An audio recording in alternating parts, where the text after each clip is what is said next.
Oh man, you and your questions, brother. You and your If questions. it's not deep, it's not me. That's we all fit in Oscar's freaking EK hatch. We're all like they spinning in his car trying to make it back home.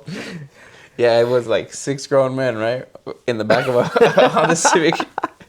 Then shout out to Brian. Yeah, Brian, Johnny. Yeah, you guys drove all the way back, picked up the car, and brought it back the next night. So we left literally basically kind of around like midnight. We were all tired because we literally just pretty much got off work. Yeah. So we're going, and then low key, everybody falls asleep. What's up, everybody? My name is Jesus Rodriguez from Wash It Matter with me, I'm asante.hiloshee. and you're watching Two Guys, One Garage. What's up, brother? How you doing? Pretty good. Welcome. Today we're filming our 4th episode. You know, as always, at 6 o'clock in the morning. Yeah, we're trying to push content. We want this to grow. We want this to eventually be a household name, you know? But before we get started, how was your Thanksgiving? Thanksgiving was really great. You know, I enjoyed spending time with you. And then I started reaching out right after the podcast. I literally just started, reaching out to as many friends. Like, hey, I really appreciate you being in my life. And No way, you did that. Yeah. That's pretty awesome. Yeah, we actually filmed episode 3 on Thanksgiving morning. We both didn't have to go to work, but that's pretty cool that you did that. I'm proud of you for that. That's awesome because that's what we talked about. How was your Thanksgiving? My Thanksgiving was great. I was kicked it with you in the morning, which was awesome, and then pretty much just hung out with my family the whole day. The wife made some banging mac and cheese, you know what I mean? And my brother's girlfriend made some really good food. My in-laws made really good food. So overall, it was just grateful and abundance of food everywhere, you know? You know, I bet all the turkeys are probably happy too. They're like, oh my God. Surprisingly, no, I didn't have that much turkey, but that's okay. Yeah, all the pigs, from ham and turkey, they're finally like, okay, we made it through the year. We have a little bit more time left. Like we could look over our shoulder. All right, well, without further ado, we're going to get straight into the questions. So, my first question for you, Chewy, is when do you feel the most you? When do I feel the most me? Oof. Yeah. Oh, man, you and your questions, brother. You and your questions. If it's not deep, it's not me. That's asante right there. When do I feel the most me? Yeah. Well, this can go like in a lot of different ways, okay? First of all, I have to be doing something. Because if I'm not doing nothing, I don't feel like me, right? So I always have to be doing something. But that's hard, man. It's kind of tough, That's a tough question. I mean, I feel me the most when we hang out and we go to the bar or we're at the track and we're just kind of like shooting the you-know-what and just hanging out. But I also feel me when I'm hanging out with my kids and just relax and you know what I mean? Yeah. Hanging out. But I have to change my answer. I'd have to say that I feel me the most recently.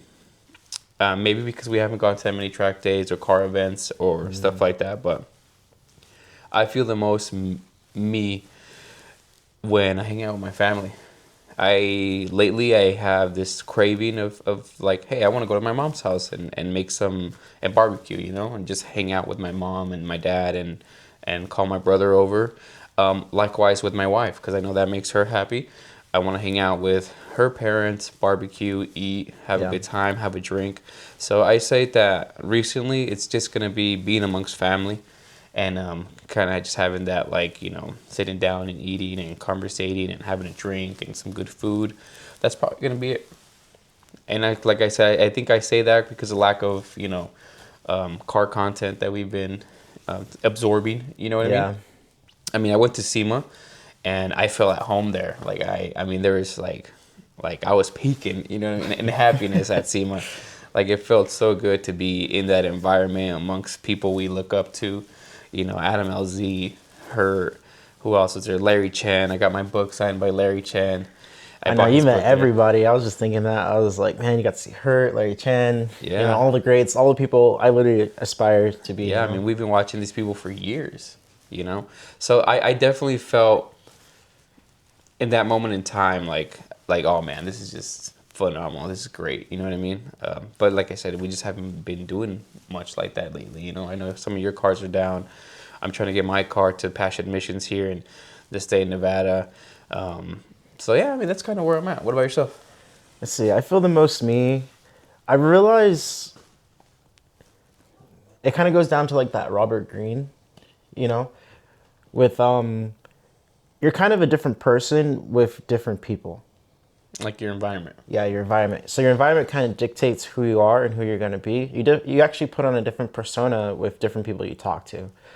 So when you're hanging out with certain kind of friends, you have this certain kind of persona, and then when you're with your mom and dad, you have a different kind of persona, and it's really interesting. You really do kind of become two different people based on who you're hanging out with. Language does the same thing, right? Language. People who speak different languages actually have like different attributes and attitudes when they're talking in a certain language, which is kind of crazy. But I read that once. So yeah, for me, I feel the most me usually when I'm studying. If I'm studying and I'm like learning and trying to pick up stuff, that's usually when I feel the most me. Or if I'm spending time with family. I can see that. If I'm spending time with family and friends, like to me that's peak. Like that's literally peak. When you're spending time with people, because that's my love language, that's literally peak. Yeah. And especially when you're around the people that you love. That's kind of what I said too. Yeah, exactly. Like that's spending peak. time with you guys at the bar, hanging out, with family, kind of a peak. And then be on the racetrack, because that's my real passion. Just setting lap time after lap time. The smell, the sound. The sound, I think, my favorite part about being on track, it has to be the sound. If you've never gone on a track day, it has to be the sound. Let me tell you, 7-Eleven donuts and coffee just hit on a track day, right? Yeah. Like waking up, going to the gas station real quick, you're excited, and you're about to hit the track, and like the best. When you're on track and it's just you versus the car and you're setting lap after lap after lap, it's just, there's no better feeling. It's literally just a straight adrenaline rush. And when you go on track with a car that doesn't have any good sound, it completely kills it. I mean, to a certain degree, But I love the challenge because you're challenging yourself. You're challenging everything you know. You're challenging, car control, and then also your layout of the track, and then also your skill set, and then you're also trying to balance all of these things with fear.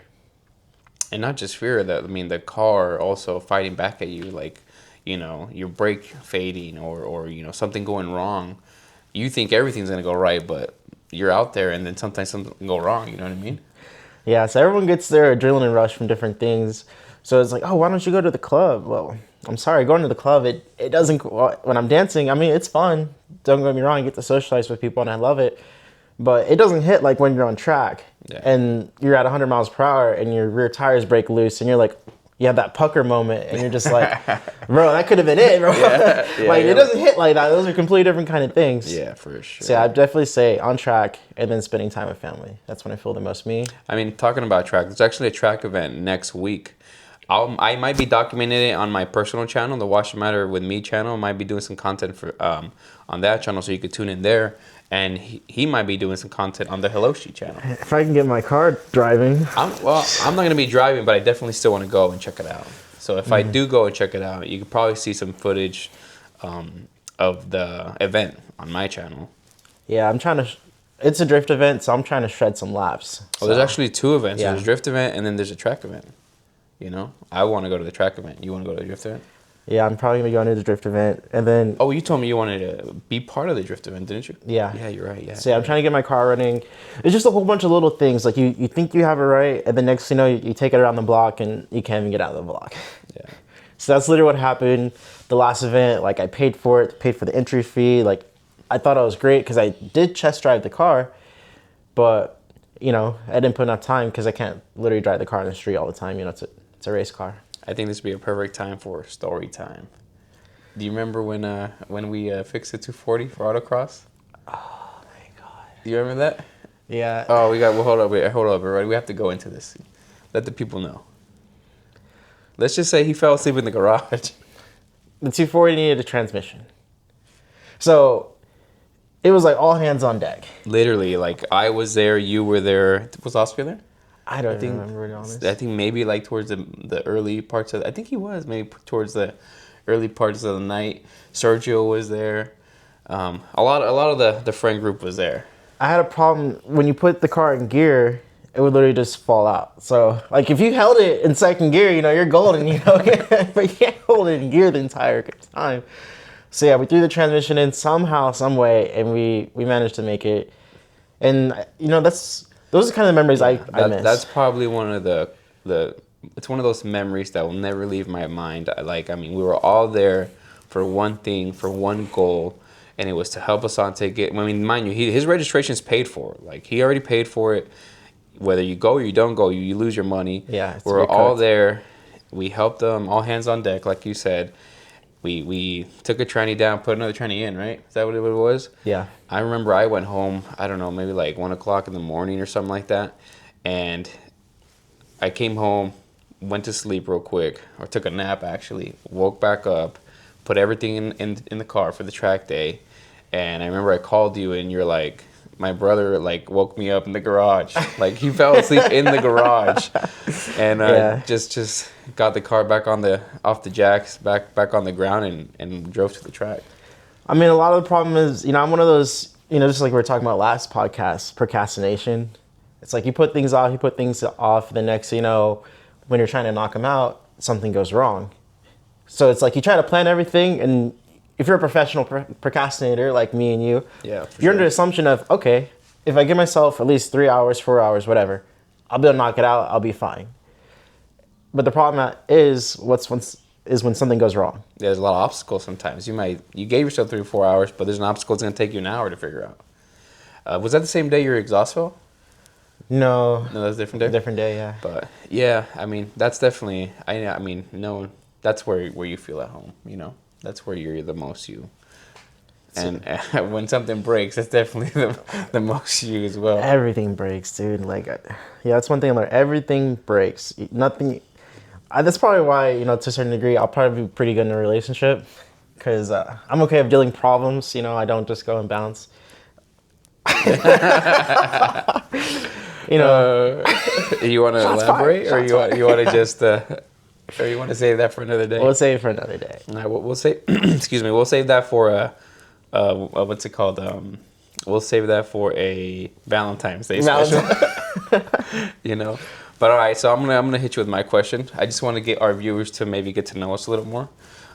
And I like sports, so do you want to tell people like who are your sports teams and why, and elaborate? I'm an Atlanta Falcons fan. I've been an Atlanta Falcons fan since like day one because my dad's from Georgia, and you just have that family pressure. So it's just like, what other team you gonna support other than like your dad's team? So Now, is everybody in your family an Atlanta Falcon fan, like your siblings? everybody's Falcons. That's We're all pretty cool. Falcons fan. As long as you don't have like a random Cowboy fan, like all the other My uncle's a families. Cowboys fan. Oh man, we're flaming them every single week, even though my team's just as bad, maybe worse actually. Yeah, we can't get nothing together. I mean, I don't even know what's going on with our team. Every time we try to figure something out, it just goes completely wrong. Whether it's through coaching or like the players that we pick, or just a combination of everything. It was ever since the Super Bowl. It's kind That of 28-3. kind of when it just started going downhill, huh? I'll never forget my friend Ty. He was over my house for like the Super Bowl party and everything, and we were at 28-3, so we're talking trash, obviously. Wait, who does Ty? Is Ty a Patriots fan? He's a Patriots Oh fan. man, He's a Patriots fan. So man, Ty lived every emotion that game. that fool literally left and went home. He left the party and went home, bro. I was like, Ty, how are you gonna leave just because your team is losing, bro? He's like, oh, that's not why, Yeah. But then this fool came back. Oh, he ended shoot. up coming back to the party like after, and obviously he's roasting me as Tom Brady did his thing. No lie, Tom Brady, that man's a GOAT. Obviously, he's- everyone kind of hates on him because they think the referees and all this kind of stuff, play part and everything. But at the end of the day, he's still the GOAT, regardless of everything that kind of happened, Yeah, he's pretty goated. He's pretty goated. Like, you can't take away everything that he's done. Yeah, maybe he had some play calls going his way just because who he is, but ultimately speaking, he's still the GOAT. Like, there's no arguing that. Now, is that the only team that you follow? Pretty much. And then, Atlanta Hawks. So pretty much everything Falcons or Atlanta. Braves, Braves, that yeah. kind of thing. Nice. So me, I'm all over the map. I am a Green Bay Packers fan. I spent many summers as a kid in Green Bay because my family lives there and in the area. I mean, you've heard me talk about the area in the past podcasts. So I'm a Green Bay Packers fan since I was a kid. Have every shirt. I have the Favre jersey. I have the Rodgers jersey, and I don't have a Love jersey yet, but my son has a Love jersey.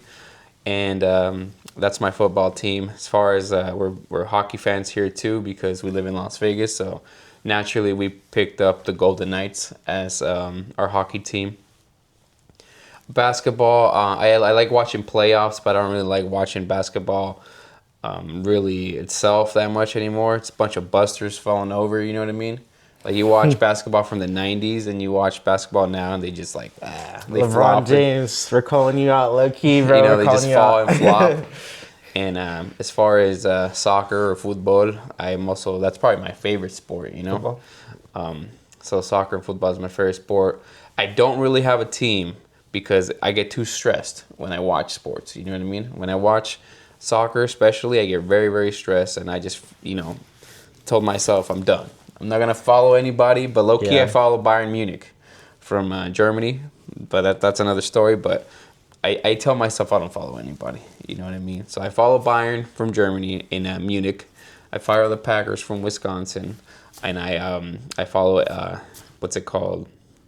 The Golden Knights from Las Vegas. My brother, he's kind of put a soft spot on the Dodgers for me. Like, I'm not a Dodgers fan, but my brother's a diehard Dodgers fan, and just the last 3 years following the series and everything, and watching with my dad and him. It's growing on to me. I'm not a Dodgers fan, but if they win, I don't mind because like it makes them happy. You know what I mean? That time we went out to go watch the Dodgers play, Yeah. that was a highlight moment for me. That That was a was highlight moment crazy. for all of us because Yeah. our friend's car ended up breaking down and everything. Like, Yeah. We were going up El Cajon Pass, coming from LA to Las Vegas, and earlier that day, before we left LA, we went to go get gas to come back home. And our friend, I believe he took a curve like a little weird, right? he's literally coming out of what it was like a gas station. Yeah, it was a gas It was a station. gas station. He came out of it kind of awkward, but I didn't think it was all that bad. But all of a sudden, we just like, wait, where's Rios? Where's Rios Yeah. again? He was all the way back there, and apparently, And it wasn't that awkward. What I think happened is when he came out of the gas station, the rear axle on his car hit the curb. Oh. So it hit the curb and it knocked that axle, maybe like it cocked it. You know what I mean? And what ended up happening is when we were going up the El Cajon Pass, going back home, I believe that seal on the axle was just leaking the whole time because it cocked it. And when we were going up the pass, his differential starts, smoking and blowing up. Yeah. Because of no fluid. And we get to, where was it? Victorville, right? We get through the pass, get to Victorville, and it's just wrecked. Like the differential's wrecked. The car's not going anywhere. You know what I mean? But luckily, my wife has family out there, and we were able to leave the car. Yeah. We were able to leave the car. it was really funny because we all fit in Oscar's freaking EG. It was EG Hatch, right? It was EK hatch. EK wasn't it? Hatch? Yeah. Yeah, EK Hatch. We're all like they spinning in his car trying to make it back home. Yeah, it was like 6 grown men, right? In the back of a Honda Civic.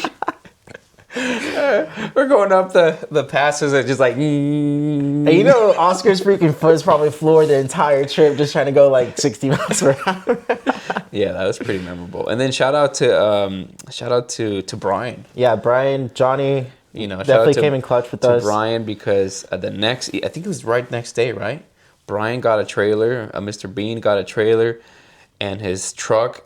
Him, Rios, and Sergio, they actually drove literally they got out of work, drove all the way to Victorville. Well, it was me and Sergio. Oh, it was then- you and Sergio? And Brian, yeah. You, Sergio, and Brian. Yeah, you guys drove all the way back, picked up the car, and brought it back the next night, right? Yeah, we brought Johnny's freaking trailer, and then we used Brian's truck, and then we all drove.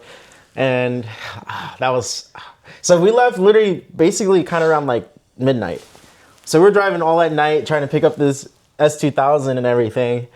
And we were all tired because we literally just pretty much got off work. Yeah. So we're going. And then low-key, everybody falls asleep. There's a moment where Everybody was Asante asleep. told me everybody fell asleep. Like the driver on the wheel fell asleep. I was asleep. Brian was asleep. Sergio was asleep. And Ryan was just like, bro, I don't even know how we made it. I don't even know how we made it back because everybody was asleep, bro. Oh man, It was bad. That's terrifying. It was terrifying. But we know we made it back. No one got hurt. So, blessings to whoever protected us that night, But yeah, well there you have it. What's your next question? Let's see. Next question is, let's see. What's something that you're struggling with? What's something that I'm struggling It could with? be mentally, physically, anything. What's something that you're struggling with? So not past tense, but current, Current correct? tense. Whatever. It doesn't even matter. I'll go current. I'll go current. And not necessarily something that I'm struggling with. It's I would say so. We've been doing this whole YouTube thing for about 2 months now. We now when I say we've been doing it, we've been treating it almost like a job. You know, like we're committed to it. Early mornings, late nights, we're committed to it. I mean, I'll text him 4:45 in the morning. He's texting me back. You know, we're going back and forth, bouncing ideas off each other. So the last 2 months now, because we're already going to get into December Yeah. on Monday, just for me have been exhausting. Like I am literally exhausted. I work every single day. My regular job, my day job, I work from Monday to Friday from 7 to 5 or 7 to 6 some days. Excuse me, depending on multiple things at work. But I don't get there. I get to work like around 6:30. You know what I mean? I wake up at like 4:30, and sometimes I'm editing at 4:30 in the morning, or again the YouTube channel. You know, Yeah. the shooting content. Sometimes we're wake up, get ready, and we do this. So just like that whole process is YouTube.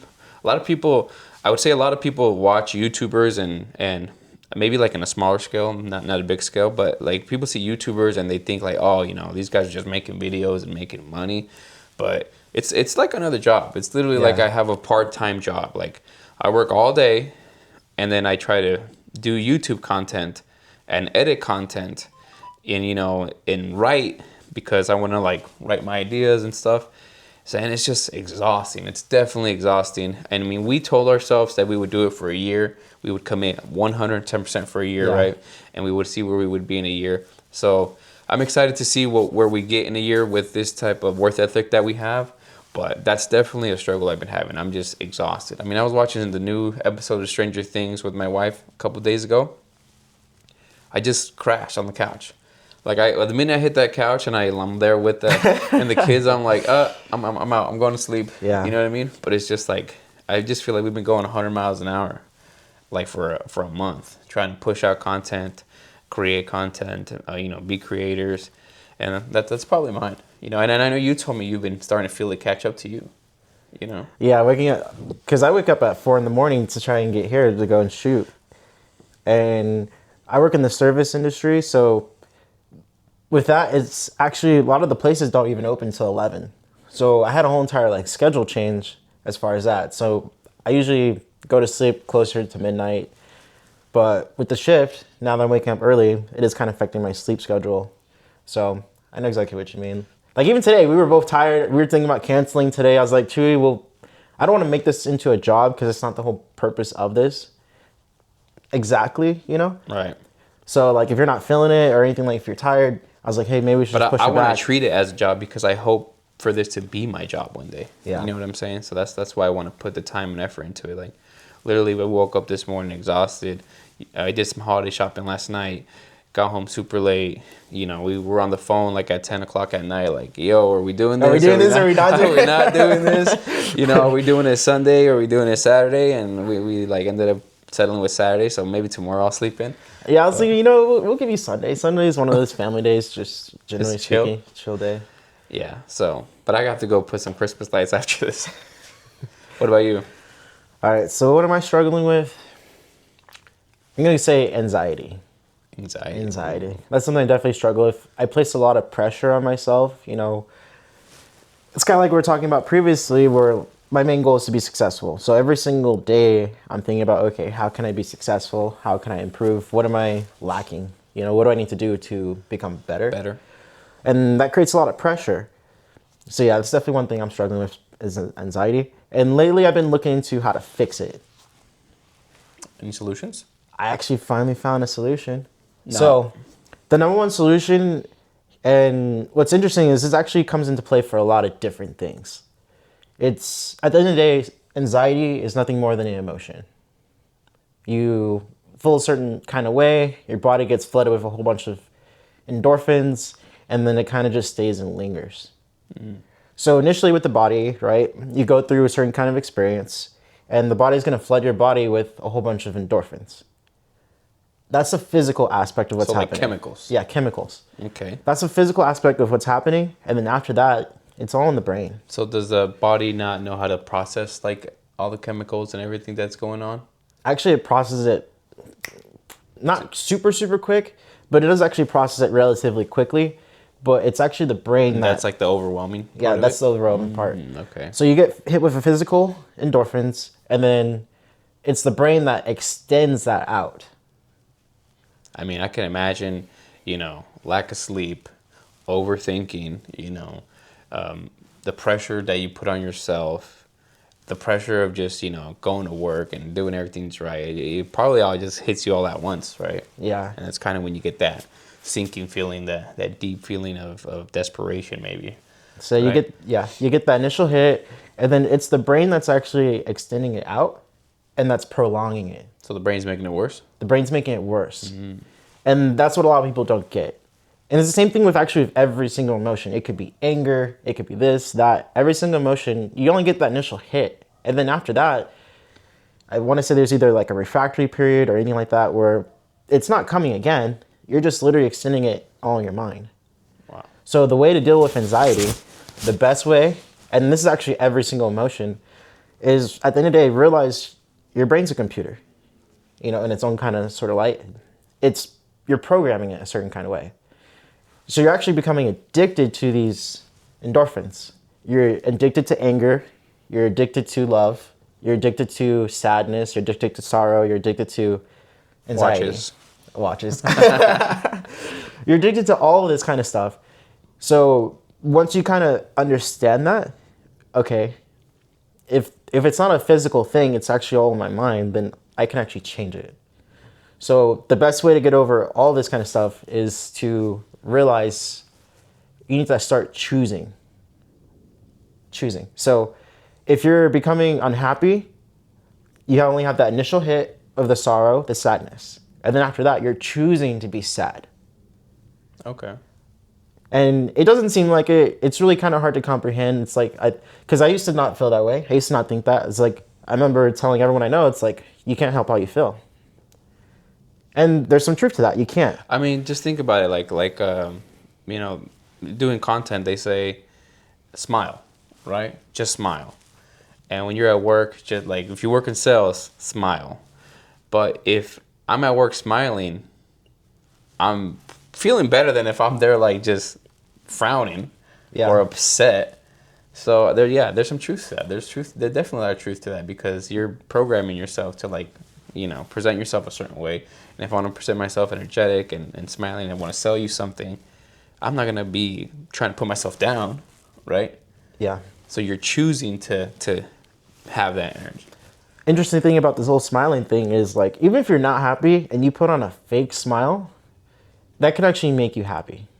Okay. In a really weird, twisted way. It's just like everything, your whole body, everything's kind of tied to emotion. Like, so if you're smiling, that's tied to an emotion of smiling, and your body, it just kind of assimilates that with happiness. So you actually become happier just by even putting on a fake smile. Generally, it might actually become an actual real smile.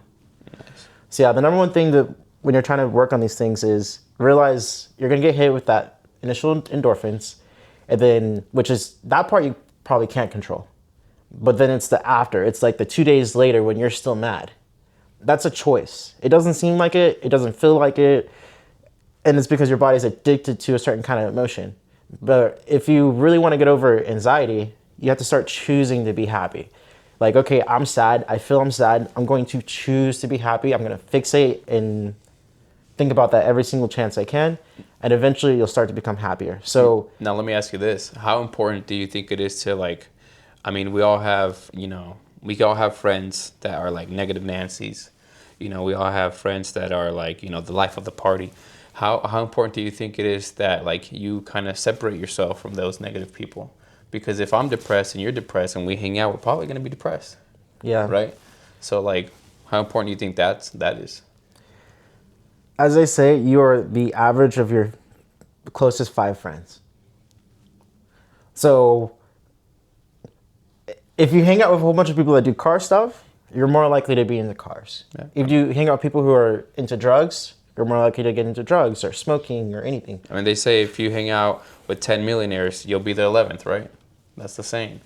Okay. All right. So yeah, your environment, everything places all these kind of influences on who you are and who you're trying to become. I'm just trying to say because, like, there's people that are out there probably going through it right now, and there's other people around them in their life that are going through something similar as well, and maybe don't bounce depression off each other. You know what I mean? Try to find somebody to talk to that's gonna pick you up instead of put you down. You know what I mean? Yeah. I hate negativity. I hate talking to people who are negative. I hate it all around. If you're gonna be negative, just don't talk to me. Like, you can go talk to someone else. Now, if you're expressing yourself and you want somebody to talk to, I'm all ears. But if we're gonna hang out and all you're gonna be is negative and you don't have anything good to say, I don't want to hang out. Yeah. You know what I mean? I don't want to hang out. My dad would always say, your thoughts create your reality. And, I used to kind of be like, oh, yeah, I guess so. But the more I study science and like psychology and like manifestation, like that was something we talked about. Like, I was like, I kind of don't really believe in manifestation, but I literally, one of my watches has a GMT function. A GMT function pretty much tells you a different time zone. That's what it does. So you can tell your local time and you can tell your GMT time or any other time around the world. And I have mine set to Geneva, Switzerland, because my goal is one day to go to Watches and Wonders, which is like a huge convention, a huge show for watches and watches that get released. Yeah. And that's me manifesting it. You know what I mean? I look at what time it is and I see what time it is locally here, but then I also look at, it's this time at Geneva. And I tell myself, I want to be there one day. You know what I mean? Simple things like that. Some people have vision boards. yeah. I used to not really think manifestation was all that. I used to think it was kind of like mumbo jumbo, but it's actually not. Your thoughts really do create your reality. So kind of talking about what I was just talking about, like if you're thinking sad, you're going to constantly be sad. If you think happiness, you're going to be happy.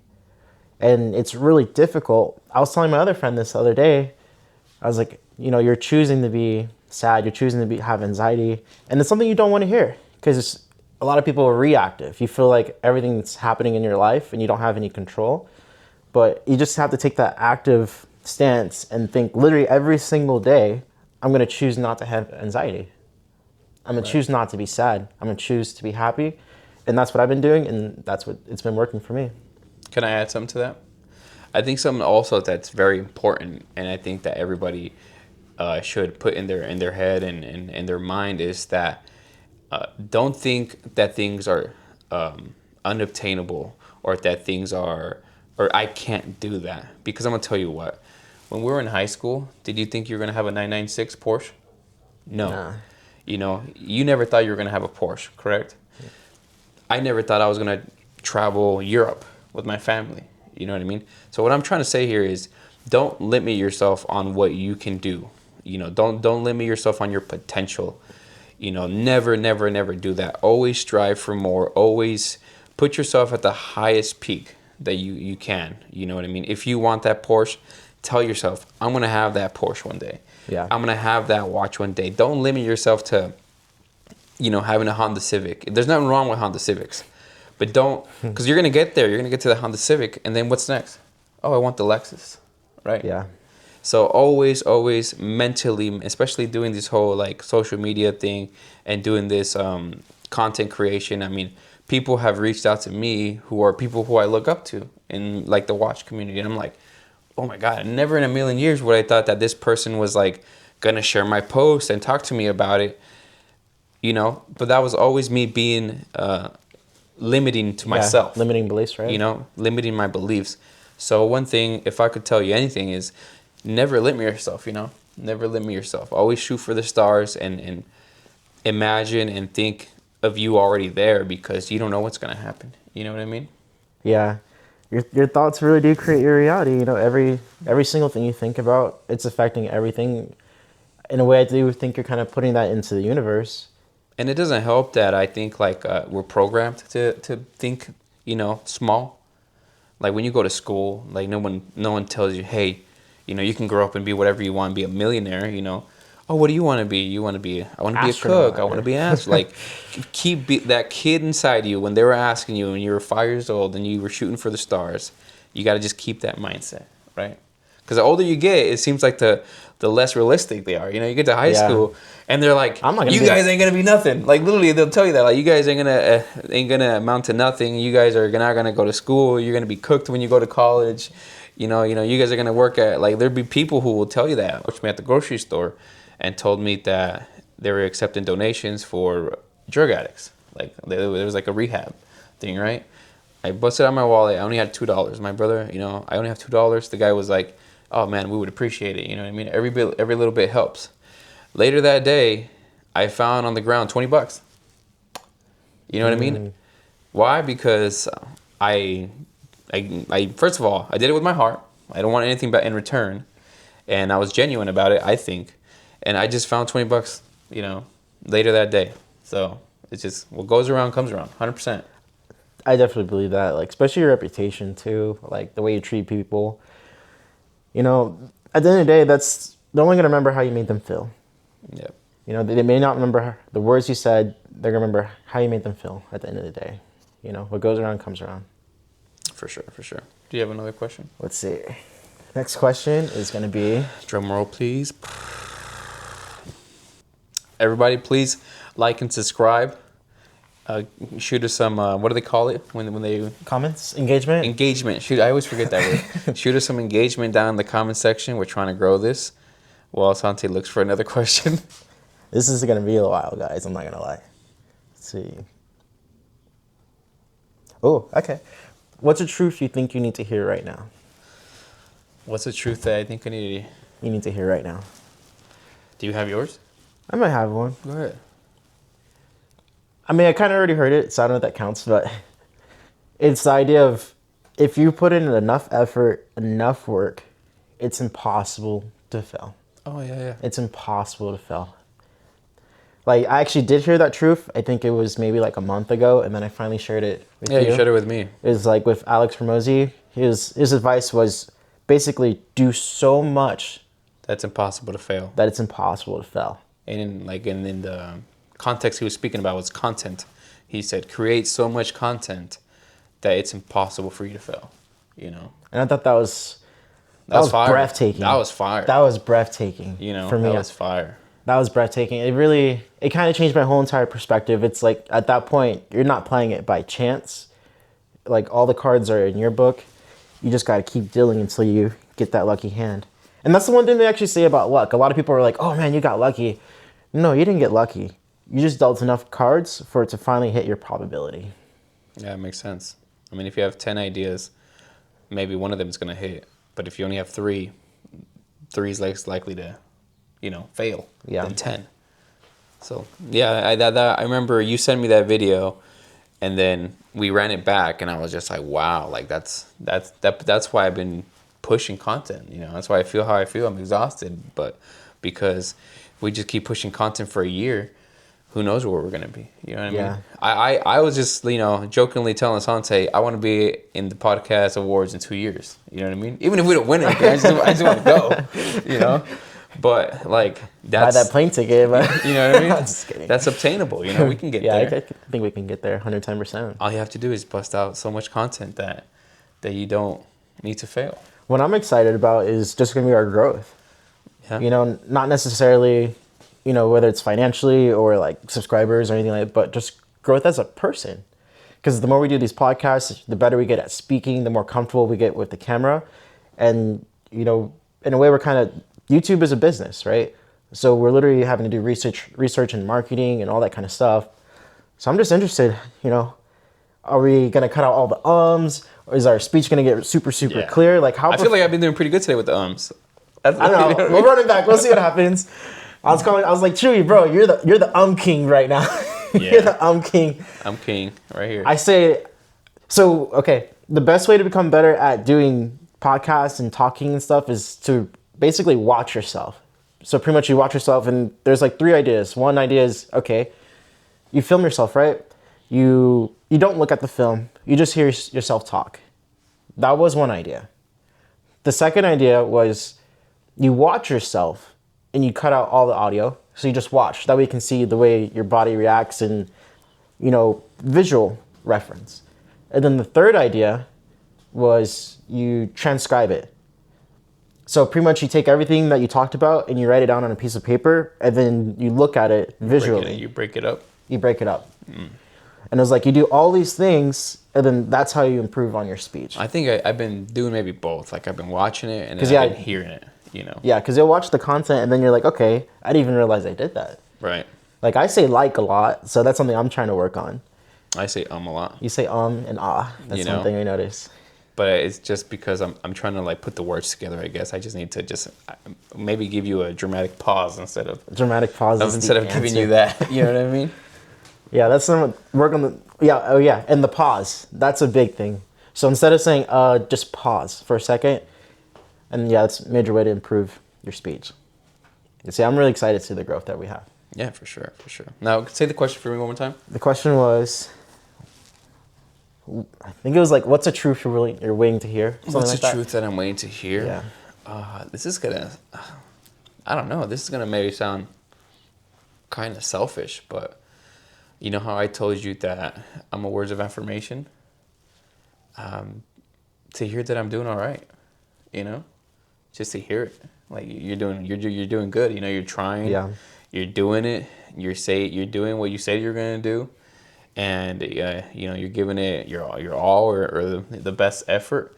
I mean that's kind of my language and what I want to see, because then that means that I'm putting in the work. If you tell me that, that tells me that everything I'm doing is working and it's gonna pay off and to keep going. You know what I mean?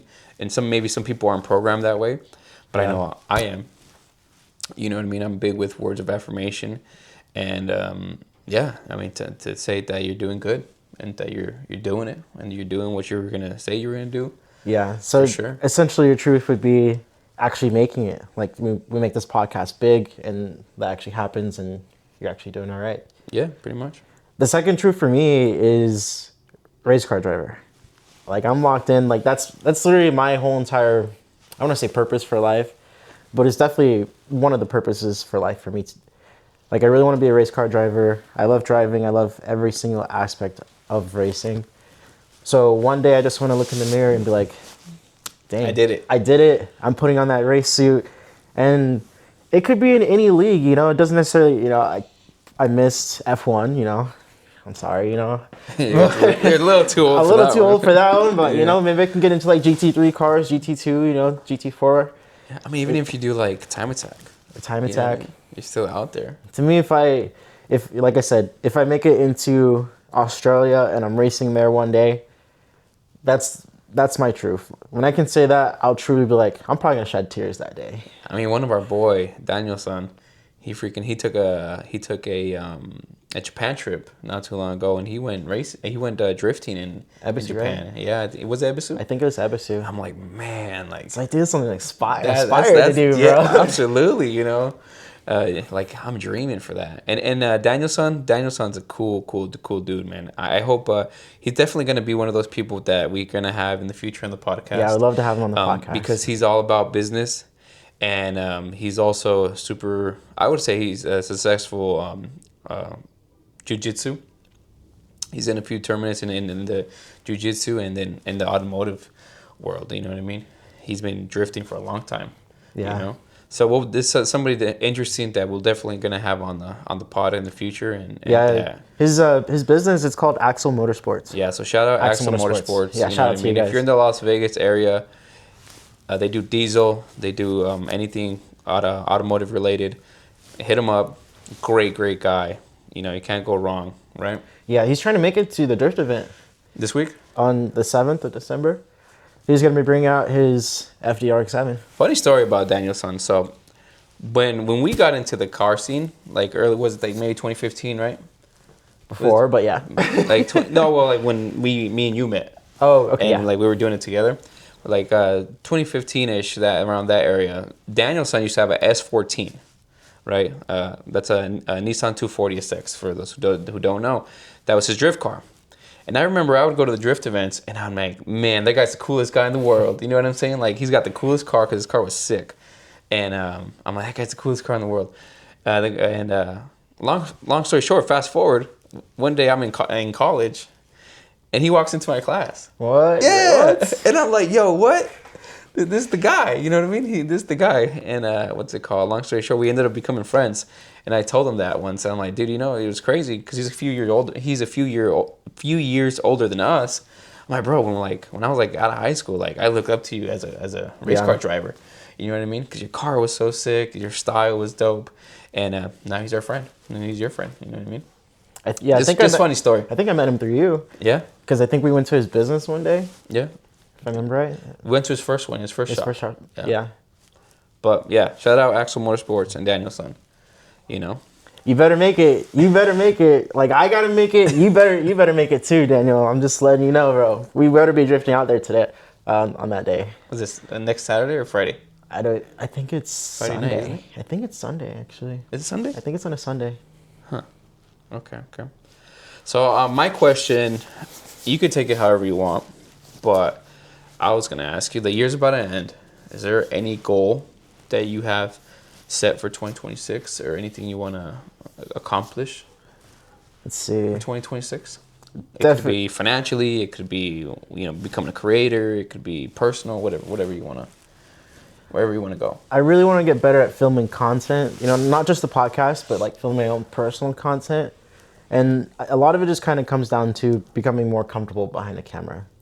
Like the more comfortable I become, the better I'll be, and the better I'll be able to support my own page and do more car content. So I want to start going back to autocross and drifting, and then hit some track days and filming all that kind of stuff, and then also going to car meets and then filming other people's cars and maybe even possibly doing an interview with them. But like, that would be sick. That'd be really cool. Hey, could you just tell me about your car? How'd you got it? What did you do to it? It's just spreading awareness about the Vegas car community, because that's something I actually haven't got into. Ever since the 240's been down, in a way, I kind of got out of the complete car scene, because the 240 that was my glue. Like that's what. Like I love all my other cars. They're fantastic. I love them, but the 240 is the one car that it represents me. It represents everything I build, and to a certain degree, it was an extension of you. Yeah, it was my identity. Yeah. And when it blew up a couple of years ago, I felt lost. It's like the car I drove every single day for like the last 5 years, and it's not even in my life at all. I'm looking at it in the garage collecting dust. So creating content, better quality content is what you're saying? Really want to create better quality content and be more personable, less try to film like the perfect thing. I want to be really personable. I mean, that's what I've always told you, because so we've shot a few skits, you could say, for his content, my content, and I always tell him, just be yourself, because if you're yourself, that's who the people are gonna fall in love with. That's who the people are gonna connect to. Where if you put a facade on, that's not really you. And if people ever really meet you, they're gonna be like, well, that's not even the guy I know behind the camera. You know what I mean? So I've always told him, just be yourself. If you're yourself, you're gonna go far, and people will relate to you. And I mean, I've always told you that. You know what I mean? Yeah, the best way to describe being on camera, it's kind of like you're stepping on stage and everyone's watching you. That's literally the best way. So you're overthinking every single aspect of everything, essentially. Yeah, I go with the flow. You know what I'm saying? I go with the flow, and I feel a little more comfortable with it, I guess.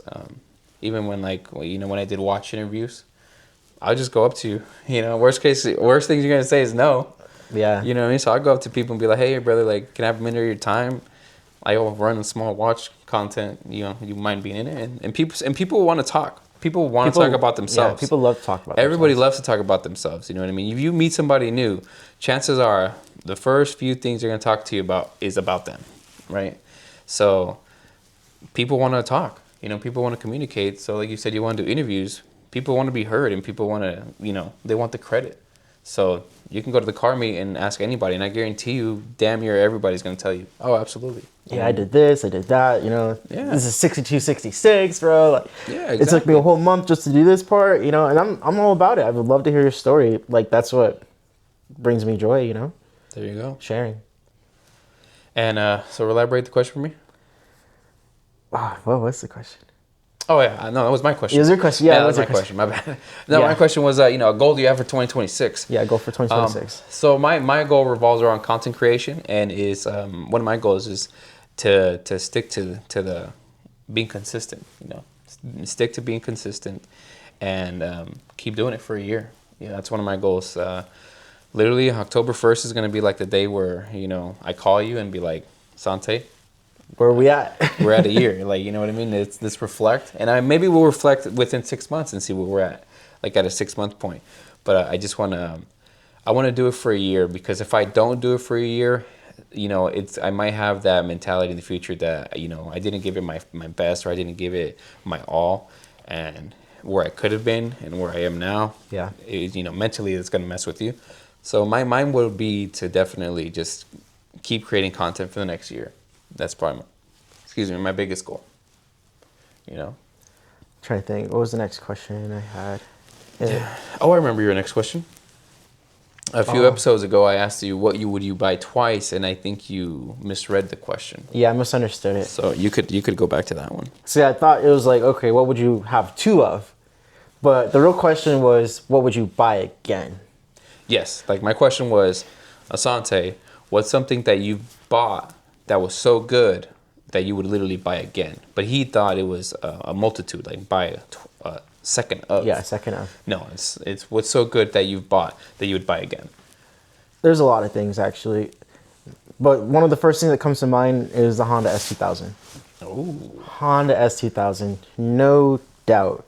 Zero doubt in my mind. I'd buy that car again and again and again and again. It's just perfect. I don't know how else to put it. It's perfect. You need to get one, bro. You need to get one. I drove his maybe a couple weeks ago, right? And I mean, I'm a bigger guy, so it's a little uncomfortable. Yeah, that part. But oh man, the driving experience, it's just like I don't think I've ever driven anything like that. You know what I mean? It's lightweight, revs super high. It's not fast. I think you need to drive it without me in the car. Because if you drive without me in the car, then you're gonna break the rear tires loose, and you'll get that adrenaline rush. hit, that rush of fear. But it was just a smile. It was a smile Yeah. the whole way through. It's like they don't make cars like that anymore. Everything is heavy, bulky, safe. Yeah. You know what I mean? And big horsepower. That doesn't doesn't tickle me. You know what I mean? Horsepower, it's an illusion. For sure. It's an illusion. I think you get to a point where you just need enough. And yeah, the S2000 probably is lacking. I think honestly, if you had like an extra 100 horsepower or 200, it'd be perfect. But after that, it just kind of becomes this chase where you're just chasing more horsepower, more horsepower, more horsepower. It's fun to drive a slow car fast. A slow car fast, You know what I yeah. mean? And that's what they are, you know what I mean? Because they're not super fast, and they're gonna, they're not crazy fast. But the fact that you can drive, you can use 110% of all the power that car has. Yeah, every single ounce of it. And it's rewarding, and it's fun, and it puts a smile on your face, and the sound is unbelievable. You know what I mean? And modern cars, it's like you can buy a car like a Camaro with like 500 horsepower, right? But you can't use 500 horsepower on the street. You know what I mean? I mean, I can, but Yeah. Okay. You know what I mean? No, I'm saying you're gonna get in trouble. You know what I mean? You're gonna freaking end up getting a ticket or vice versa. And it's just like these older cars with lower horsepower. It's like you could wind them out and have fun with them. You know what I mean? But didn't someone in your comment section, one of your videos was like, "Man, I can't wait for me to get one of those," isn't it? you get a little bit of everything. You get the people who are like, "Oh man, that car's slow. You barely even hit 50 miles per hour." And then you get the other guy like, "Bro, I dream to have that car." Yeah, for sure. And I'm like, "Bro, me too, bro. That's why I went and bought it, bro." I'm just saying. Like, out of every car, like, I'll go get in the debt to go get that car. It's 110% worth it. Yeah. No question asked. Our boy Rios used to have one. I think he misses that thing every day. Right? Yeah, he misses it. The first time I've always thought about getting an FC1000 just because it's like on paper. It just made sense. It has double wishbone suspension. Arguably, it's the highest output 2-liter motor, all motor in the entire world. Like, I don't think even to this day, any engines beat it.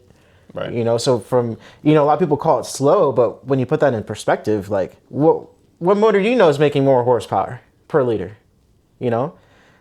I mean, nowadays they kind of beat it, like with turbos. That's with kind of turbos cheating. and the Corolla. the new Corolla's Corvette. a 3-cylinder. The Z06 beat it. 300 horsepower. Z06 The Z06 beat it. It has more horsepower per per cylinder liter. per liter.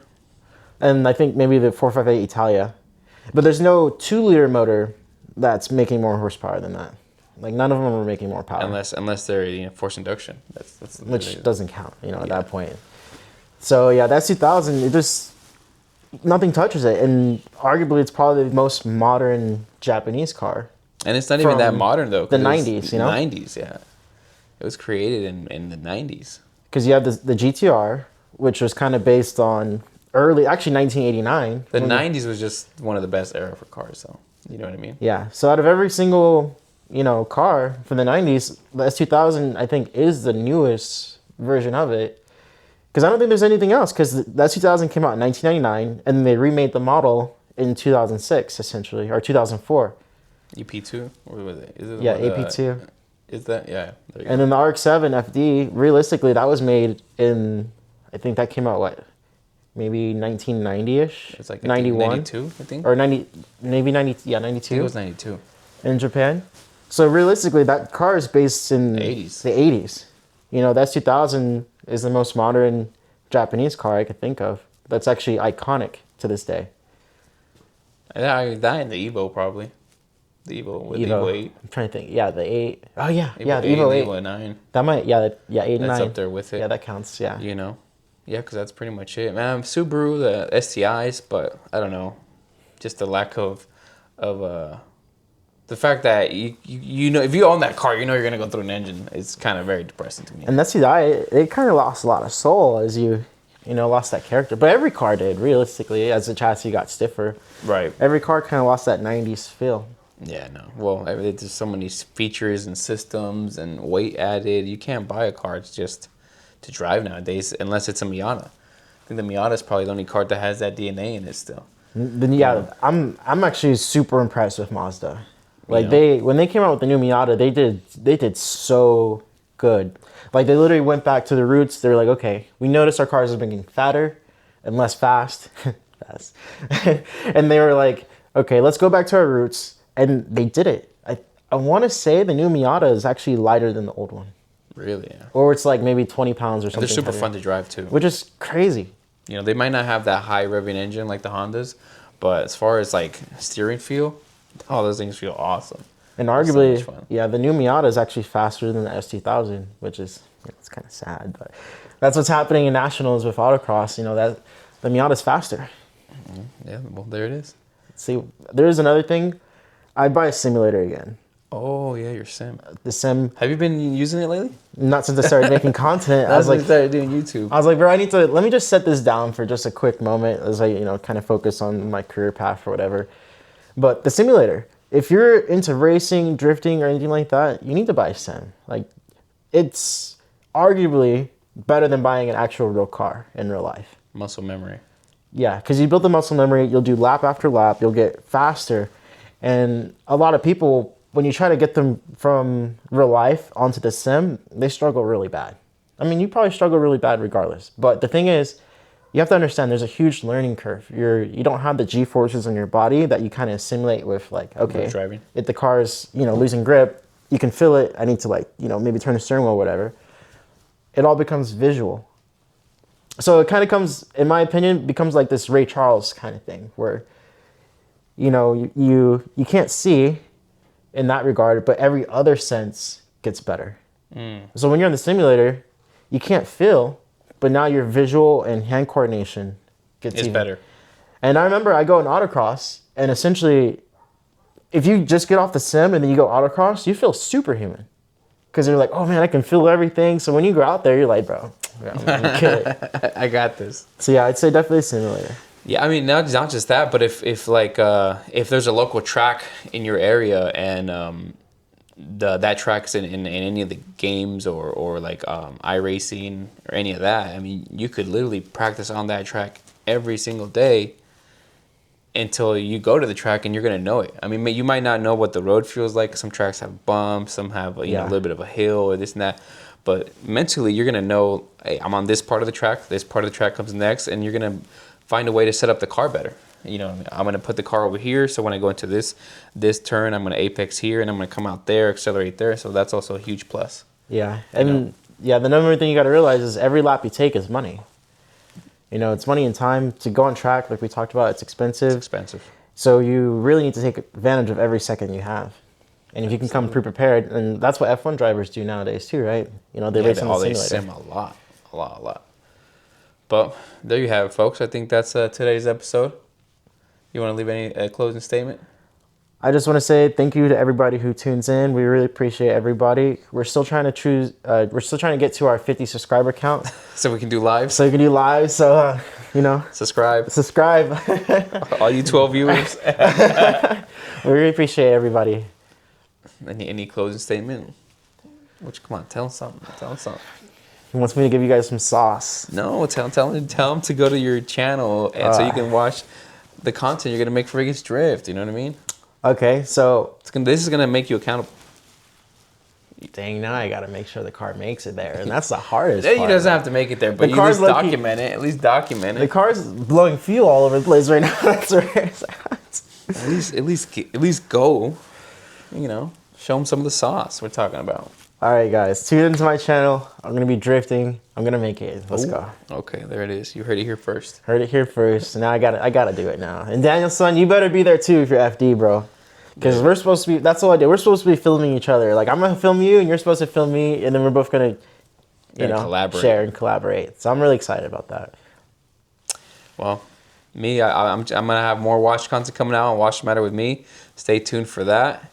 And like and subscribe on there and here and on Hiloshee. Asante.hiloshee. This was fun. I'm happy we did it. Because we were like really not feeling it. I think it's like going to the gym. You dread kind of going there sometimes. Yeah. I mean, I don't really dread this, to be honest. But last night I was kind of dreading it because we were both tired, you know. But when you get there and you go do it, you're like, I'm happy. Yeah, absolutely. I'm happy I showed up. I mean, especially because we're trying to push content. So I'm happy we did this, even though we didn't want to do this. I hope you guys enjoyed it. Hope you guys took something away from it. And like we always say, you know, give us some engagement, ask some questions, comment, like, subscribe, please. It's going to help us a lot so we can get to the 50 subscribers so we can go live when we do this. And then we can actually have a live panel going on while we're doing it. Hit the notifications as well. Yeah. You know what I mean? And I just want to say thank you. I hope everybody had a great Thanksgiving. If you're out here in the States, and if you're not, I hope everybody has a great day. And there it is. One last closing statement. I actually did think of one. If you are struggling out there with your mental health, you know, like we talked about earlier, really practice choosing to be happy. It's so important. It's life-changing. You're going to have to literally work on this every single day. It's not going to happen, you know, today, tomorrow, maybe next week, but really focus every single day on choosing to be happy, and eventually you're going to notice your anxiety, your sadness, and everything going to start going away. But it's going to take that active effort every single moment of time to choose to be happy and to just accept that I got hit with this emotion, but I can overcome it. So, yeah. And he's not just blowing smoke. Like, he's telling you this because he's been rock bottom. And he picked himself back up. So, you know, he didn't read this in a book. He didn't, you know, this is life experience. This is what he went through. This is something that he did, and he had to program in his head to change. Because you're literally programmed at this point in your life with whatever you're going through. You're already pre-programmed. So you have to overcome that programming and reprogram yourself a different kind of way. And it's going to take a lot of effort. There it is, guys. All right. Thank you for tuning in, guys. We appreciate you. If you made it to the end, thank you very much. We appreciate it. See you next time. Peace. That was pretty good. Cut.